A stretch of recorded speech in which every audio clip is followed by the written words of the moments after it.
Et donc on va aujourd'hui parler à deux voix. Claire va parler de cette question des diagnostics au sein du SSM, où ils sont anticipés comme une porte d'entrée. Moi, je vais parler de leur place à l'école, où, vous aurez compris, on pense que c'est un empêchement au travail.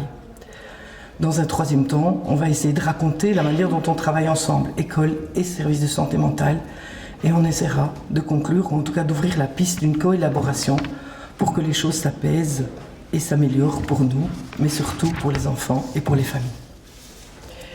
Alors, oui, merci.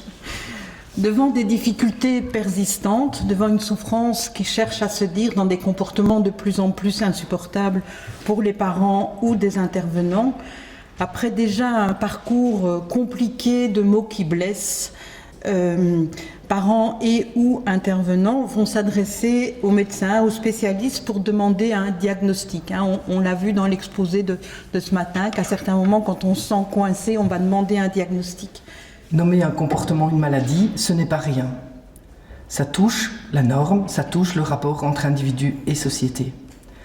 Lorsque l'enfant était dans la lune, qu'il avait beaucoup d'énergie, lorsqu'il était difficile ou fragile, les instituteurs se sentaient fatigués, parfois énervés, mais ils se sentaient compétents. Aujourd'hui, parce que nos enfants ont un diagnostic TDA, autisme, trouble de l'attachement, psychose infantile grave, troubles de toutes sortes, l'enfant est malade. Et donc, il entre dans une autre catégorie, une catégorie pour laquelle les enseignants ne sont pas compétents, ce ne sont pas des spécialistes des malades ni de la maladie. Pour ce type d'enfants-là, il faut être spécialisé, il faut des mesures particulières puisqu'ils sont malades, il faut des aménagements raisonnables. Et très souvent, c'est ce même diagnostic qui va justifier l'exclusion, parce que ça relève de l'enseignement spécialisé ou ça relève de la psychiatrie. Nous, on n'est pas compétents. L'enseignement ordinaire, c'est une réalité, il ne trouve plus comment faire école avec ces enfants qui l'interrogent. Mais grâce au diagnostic, il va être autorisé, voire excusé de ne pas trouver. Et puis d'autres enfants, par un retournement du stigmate, nous dit Goffman, vont brandir cette identité comme un étendard. Et donc ils vont mettre leur diagnostic au centre. Et on en a des enfants qui disent « Ah oui, mais ça, oui, je frappe tout le monde, oui, je tiens pas en place, mais c'est pas de ma faute.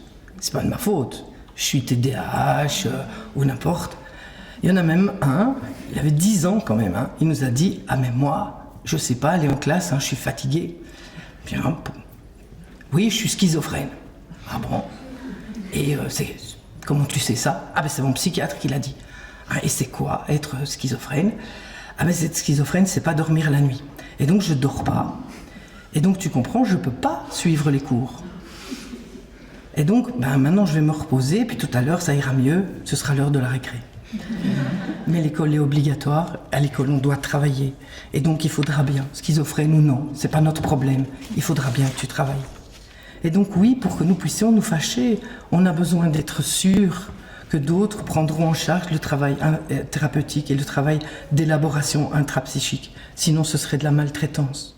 Comment partager nos savoirs et faire de ce partage une possibilité de renforcement des compétences et des capacités de chacun?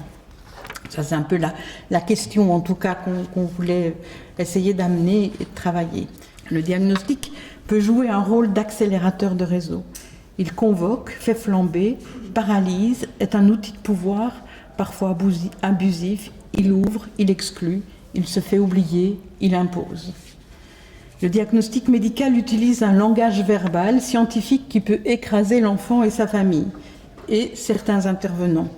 Je vous avoue ne rien comprendre au bilan de mes collègues neuropsy. Je ne comprends rien, mais peut-être je fais une inhibition, un blocage, je ne veux rien en savoir, peut-être.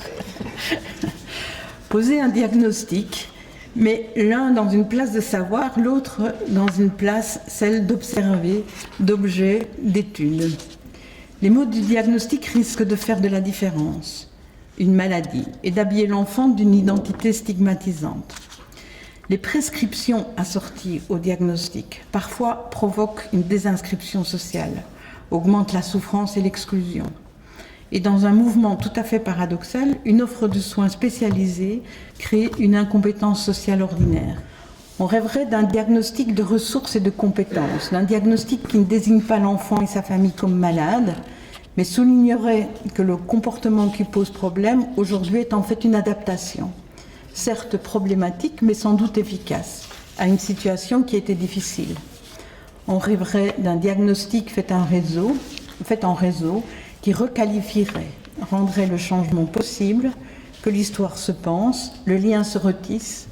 Alors le diagnostic permettrait un mouvement, la créativité, l'imagination, les essais et erreurs de chacun, famille et professionnels. Le diagnostic permettrait alors peut-être les expérimentations de la vie. Merci.